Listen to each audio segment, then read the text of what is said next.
In this part, we're going to generate these mines. So we need to start getting these images into the game. First thing we're going to do is we're going to go to the controller, and we're going to initialize this variable, which is going to hold all the sprites. Then we need the function to set the sprites. And this will be this function here. So what we'll do is we'll go to the resource folder and load each image and associate it with the enumerated type that it's supposed to be. So this is quite complex. So not complex, but tedious. But you have to do all the images, right? The name of the image and then the type it is, right? The name, the type.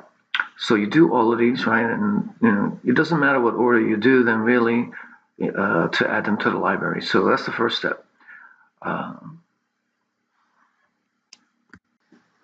next step is to go to the level, and we need to uncomment this line. Where is it? At start. Yeah, this line. So this gets the sprites from the controller, and we get a reference to it. The reason we're putting this in the controller, because we don't want to do all that every time we make a level. So it's done once, but we need a reference to it. So we uncomment that.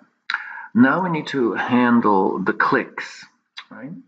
So the mouse clicks are on the controller.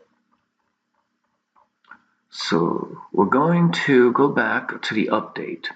So we need to be monitoring all the time for mouse clicks. In Unity, you can't capture a mouse down left and a mouse down right. So the way we have to do it is, well, I should say on the object, but you can capture it in the scene. So we're going to capture a left mouse. So this is the criteria. And now we need to know, well, on which block is the mouse on? So it's a little tricky here, but we do a ray cast. So it's like we shoot a ray into the scene, and if it hits something, we get it, and that's how we're going to get our block, right? So if we hit a block, we're going to, after all this stuff, and if it is a block, we're going to call the process left click in the level. So you hit a block, you left click, you hit a block, we start processing that. So this is the code, right? We also have a right click, but we're not going to do anything with this right now. On the level, we are going to now, on process left click, we're sending the block in because we need to make sure that that block doesn't have a mine on it, right? So we're going to guarantee that. So we'll check if the number of blocks revealed is 0. That's the start of the game. Later on, you'll be playing the game, but in the beginning, if it's 0, that means this is the first click. So what do? We generate the mines. Okay, so we generate the mines, and there's the code to generate the mines over here. We want to be sure that, we have a counter, how many mines, and we make a we choose a random value. We calculate the row and column.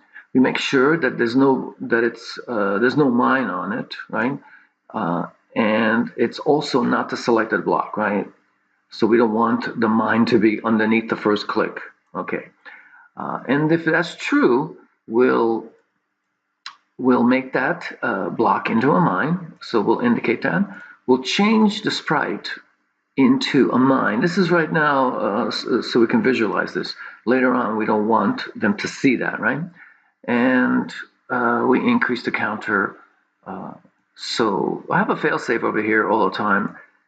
When I do a loop like this, just to be sure we don't go infinite number of times. So let's test this out after saving everything. Before testing this out, make sure that your block prefab has the hidden sprite, right? We want it to be white. And also I need to add a collider, right? So you go down to add component, physics 2D, and box collider. Okay, so it needs a collider for the raycast to work. Okay, I'm going to, actually I'm going to maximize on play. So here it is. So let's check this out, right? So we're going to click, and I'm going to click on the first one, and there are the 10 bombs, right? Try it again. Let's increase. Actually, I don't know how many bombs came up. Let's see if it works now. Yep, there's more. There are more. Right, max. Let's try the max. Wow, I'm not gonna count them, but it looks like this is it, right? Let's go to the big one and click over here, and then they are dispersed. So the mines are being, randomly allocated.